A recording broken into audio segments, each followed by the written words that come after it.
బండి సంజయనకు కేటీఆర్ కు పాత పగలేవో ఉన్నట్టే కొడుతున్నది. గవర్నమెంట్ లో బీఆర్ఎస్ లేకున్నా బండన ఆ పార్టీనే అరుచుకుంటున్నాడు.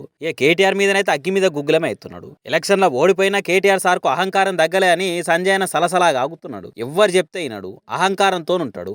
అన్ని ఆయనకే తెలుసు అని బిల్డప్ ఇస్తాడు. ఇవే కొంప ముంచి చిత్తు గొడగొట్టిన కేటీఆర్ కు బుద్ధి రాలేదని బిగ్గరగేసుకున్నాడు సంజయ్ సారు. పనికిరాని సిట్టింగ్లకి ఏరి కోరి టికెట్లు ఇచ్చారు కాబట్టి జనాలు చీగొట్టి ఓడగొడితే కాంగ్రెస్ కు కలిసి వచ్చిందని అన్నాడు. అందుకే ఎంపీ ఎలక్షన్ల బీఆర్ఎస్ పోటీలోనే ఉండదని అంటున్నాడు. పోటీ ఏమున్నా కాంగ్రెస్ బీజేపీ నడపనే అని చెప్పబట్టే బండి సారు. బీఆర్ఎస్ పాలనలో అన్ని అప్పుల కుప్పలు చేసి పెట్టిరట.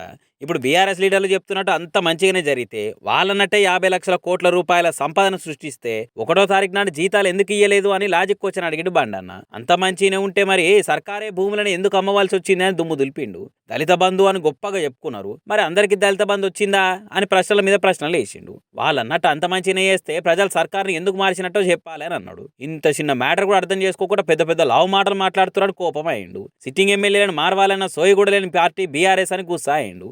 పని కాంగ్రెస్ మీద కూడా ఓ దమ్మ అరుచుకున్నాడు బండన్న. 100 రోజులలో చేస్తామని మాట ఇచ్చినట్టుగానే 6 గ్యారంటీలు అమలు చేసి చూపెట్టాలని డిమాండ్ చేసిండు. బీఆర్ఎస్ లేకనే ఏదో తూతుంబర్గా దరఖాస్తులు తీసుకుంటే ఎప్పుడు ఏం చేయాలనో జనాలకు బాగా తెలుసు అని చురుకులు పెట్టిండు. ఇన్నరా బీఆర్ఎస్ కాంగ్రెస్ పార్టీల లీడర్లు మీ గురించి బండి సంజయన సార్ ఏమంటుండో ఇన్నరా? సిట్టింగ్లకు టికెట్లు ఇచ్చి ఆగం చేసుకురని బండి సంజయన బాగా బాధపడుతుండగా బీఆర్ఎస్ ఓడిపోయినందుకు ఆ పార్టీ లీడర్ల కంటే బండన ఎక్కువ బాధపడుతుండగా పాపము అని కామెంట్ చేస్తారు ఈ ముచ్చటిన జనాలు. ఈ ఆరాట మీద ఎలక్షన్ కంటే ముందుగానే వాడు ఉంటే బాగుండు కదా బండన అని సెటర్లు వేసి సలకి షటర్లు కప్పుతున్నారు.